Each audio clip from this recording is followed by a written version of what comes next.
ধন্যবাদ। হ্যাঁ, আমরা কিছুদিন আগে বলেছিলাম যে মহাসড়কের বিভিন্ন জায়গায় কাজ চলছে। বগুড়ার মধ্যে যে ৬১ কিলোমিটার মহাসড়ক আছে, সেখানে আমরা দেখতে পাচ্ছি এখানেও কাজ চলছে।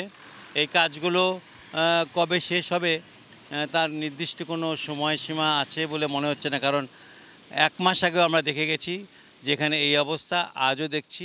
এবং এই জায়গাতেই সবচেয়ে বেশি গাড়ি আপনার উল্টে যাচ্ছে। কারণ ওই উপর দিয়ে এসে গাড়িগুলো যখন নিচে নামতে নিচ্ছে এই জোরের উপরে, ঠিক তখনই ঘটছে দুর্ঘটনা।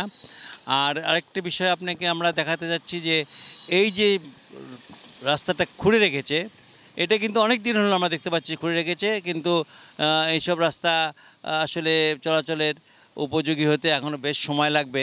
আরেকটি বিষয় আপনারা দেখতে পাচ্ছেন যে রোডে চলে গেছে, সামনে একটা প্রাচীর দেওয়া আছে। এই প্রাচীরটা একটা অবস্ট্রাগল, অর্থাৎ এই প্রাচীরের ভেঙে মহাসড়ক চলে যাবে, কিন্তু প্রাচীর ভাঙতে পারছে না অজানা কারণে, অদৃশ্য কারণে। এগুলো একটা মানে আসলেই এই অন্তত এই মহাসড়কের জন্য একটা মানে বিভ্রান্তিকর অবস্থা সৃষ্টি করে।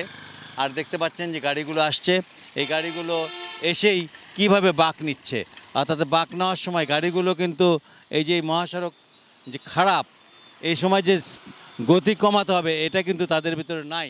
ফলে দুর্ঘটনা কিছু না কিছু ঘটেই যায়। এবং এই দুর্ঘটনার কারণেই হয়তো আমরা কখনো দেখি যে কিছু মানুষের জীবন চলে যায়। বগুড়ার এই মহাসড়ক থেকে এই ছিল আমার কাছে সর্বশেষ সংবাদ।